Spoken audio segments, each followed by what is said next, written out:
Good morning students. हमने cell chapter पढ़ा और उसमें अगला टॉपिक जो आपका है वो क्या है? Nucleus.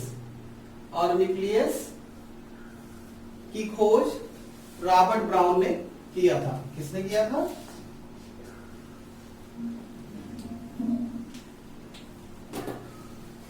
Robert brown. Discovered by nucleus. Nucleus का 4 भाग है। पहला क्या है? Nuclear membrane. दूसरा न्यूक्लियोप्लाज्म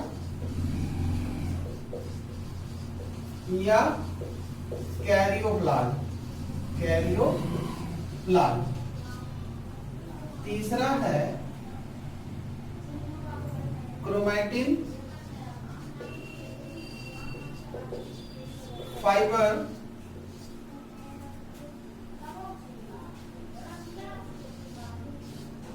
और थ्रेड।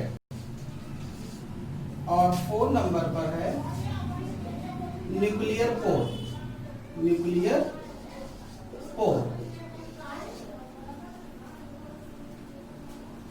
ये इसका स्ट्रक्चर है जिसमें ये न्यूक्लियोलस है।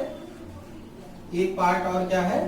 Nucleolus, chromatin fibre, nuclear pore, nucleoplasm या कैरियोप्लाज्म, न्यूक्लियर मेम्ब्रेन, न्यूक्लियोप्लाज्म और कैरियोप्लाज्म, क्रोमैटिन फाइबर और थ्रेड्स और न्यूक्लियर पोर।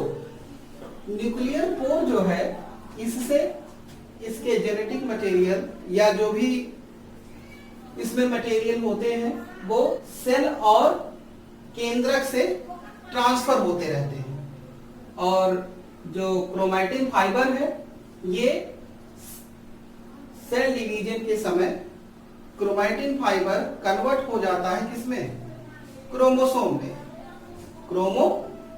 में। न्यूक्लियोप्लाज्म या कैरियोप्लाज्म ये मीडियम देता है किसी भी पदार्थ को या किसी भी सब्सटेंस को न्यूक्लियस के अंदर आने के लिए और जाने के लिए। क्रोमैटिन फाइबर जो रहेगा ये क्रोमोसोम में कन्वर्ट हो जाता है और इसमें न्यूक्लिक एसिड पाया जाता है। न्यूक्लिक एसिड क्या है? डीएनए और आरएनए। न्यूक्लिक एसिड की खोज किसने किया था? फ्रीडरिक मिक्सचर ने। न्यूक्लिक एसिड की खोज किसने किया था? फ्रीडरिक मिक्सचर ने। और न्यूक्लिक एसिड में है क्या? डीएनए और आरएनए। डीएनए का पूरा नाम है डी ऑक्सी न्यूक्लिक एसिड और आरएनए का deoxy ribose nucleic acid. Deoxy ribose nucleic acid और आरएनए का नाम है राइबोज न्यूक्लिक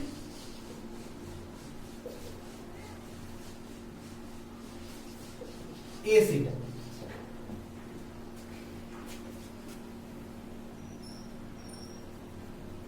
और न्यूक्लियस हेरेडिटरी कैरेक्टर को कंट्रोल करता है, साथ ही सेल की ग्रोथ में हेल्प करता है और जनन द्रव्यों को भी कंट्रोल में रखता है। न्यूक्लियस यूकैरियोटिक सेल में पाए जाते हैं। यूकैरियोटिक सेल में पाए जाते हैं। यूकैरियोटिक सेल क्या होता है? Well developed nucleus. और न्यूक्लियोलस एक पार्ट और है न्यूक्लियस के अंदर, न्यूक्लियोलस। यह सेल डिवीजन के समय हेल्प करता है और राइबोसोम का निर्माण करता है। सेल डिवीजन के समय हेल्प करता और राइबोसोम का निर्माण करता है। न्यूक्लियस सभी यूकैरियोटिक कोशिकाओं में पाए जाते हैं एक्सेप्ट मैमिलियन आरबीसी, मतलब स्तनधारियों के लाल रुधिर कणिकाओं में न्यूक्लियस नहीं पाया जाता है। क्या आप लोगों को पता है कि लाल रुधिर कणिकाओं में न्यूक्लियस नहीं पाया जाता, उसका क्या लाभ है, या वो सेल कैसे जीवित रहते हैं? फिर आरबीसी का जीवन काल कितना होता है? 127 to 30 डेज। 127 to 130 डेज ये आरबीसी का जीवन काल है। लेकिन आरबीसी में न्यूक्लियस पाया ही नहीं जाता है, और अगर बिना न्यूक्लियस के कोई भी कोशिका जीवित नहीं रह सकती या सेल जीवित नहीं रह सकता है। तो फिर आरबीसी का जीवन कैसे है, या फिर आरबीसी कैसे इसका जीवन पाया जाता है? उसका मुख्य कारण है क्योंकि ये ऑक्सीजन को कैरी करता है, ऑक्सीजन को ले जाता है, इसलिए लाइफ गिविंग हो जाता है और इसमें न्यूक्लियस की जरूरत नहीं होती है। और न्यूक्लियस का शेप राउंड हो सकता है, किसी किसी में अंडाकार भी हो सकता है, और कुछ में सेल के अनुसार भी न्यूक्लियस का आकार हो सकता है। आगे देखते हैं, अभी और डिस्क्रिप्शन है इसका।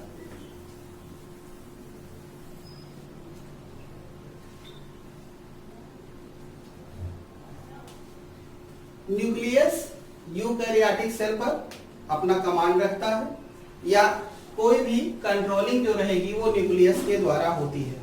प्रोकैरियोटिक सेल में न्यूक्लियस नहीं पाया जाता है, उसकी जगह क्रोमैटिन थ्रेड पाया जाता है जो पूरे सेल में बिखरा रहता है, और उसे इंसिपिएंट न्यूक्लियस कहते हैं, या आद्य कोशिका आद्य न्यूक्लियस कहा जाता है। आरएनए के बारे में थोड़ा सा जान लीजिए। आरएनए का मुख्य काम क्या है? प्रोटीन सिंथेसिस करना, प्रोटीन सिंथेसिस, या प्रोटीन का निर्माण करना, प्रोटीन सिंथेसिस करना या प्रोटीन का संश्लेषण करना। और आरएनए जो है आपका, आगे मैं इसको और डिस्क्राइब करूंगा, इसमें मुख्यतः ये 3 प्रकार का होता है: मैसेंजर आरएनए, ट्रांसफर आरएनए और राइबोसोमल आरएनए। कहीं कहीं पर आपको एक आरएनए और मिल जाएगा जिसे वायरस आरएनए या वायरल आरएनए कहते हैं। कुछ बुक्स में इसका विवरण दिया हुआ है।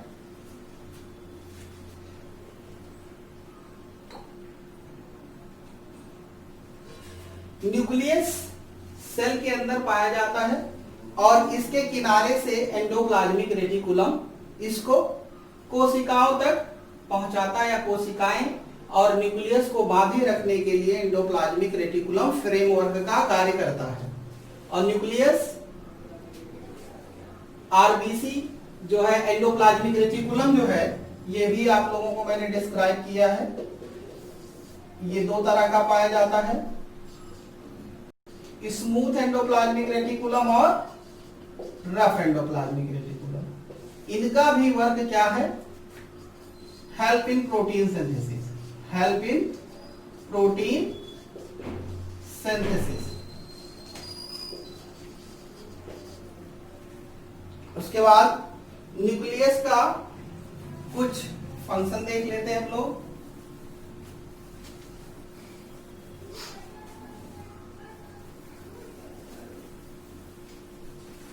पहला फंक्शन यही है it control hereditary character to all organisms. यह माता पिता के लक्षणों को, जैविक लक्षणों को उनकी संतानों में पीढ़ी दर पीढ़ी पहुंचाने का कार्य करते हैं और वो क्रोमोसोम के द्वारा होता है। क्रोमोसोम में ही जीन पाए जाते हैं। क्रोमोसोम में क्या पाए जाते हैं? जीन। जीन जो है ये फ्रेगमेंट ऑफ डीएनए है। डीएनए के टुकड़ों को ही क्या कहा जाता है? जीन कहा जाता है।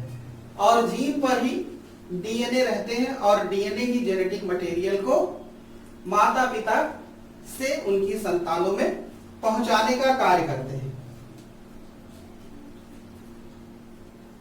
और न्यूक्लियस रिस्पॉन्सिबल होता है प्रोटीन सिंथेसिस के लिए, सेल डिवीजन के लिए, ग्रोथ के लिए। सेल की ग्रोथ भी अगर होनी है तो वो न्यूक्लियस उसके लिए उत्तरदायी होता है।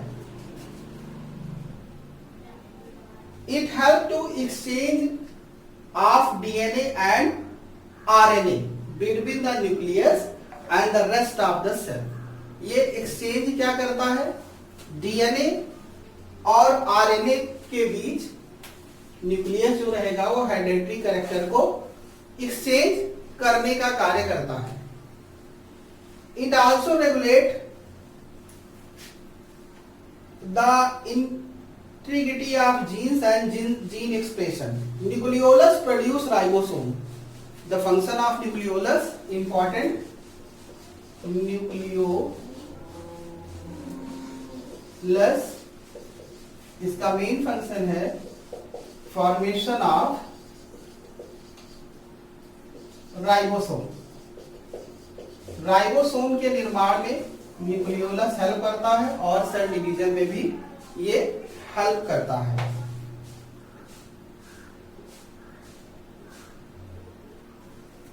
इस तरह न्यूक्लियस टॉपिक कंप्लीट हुआ।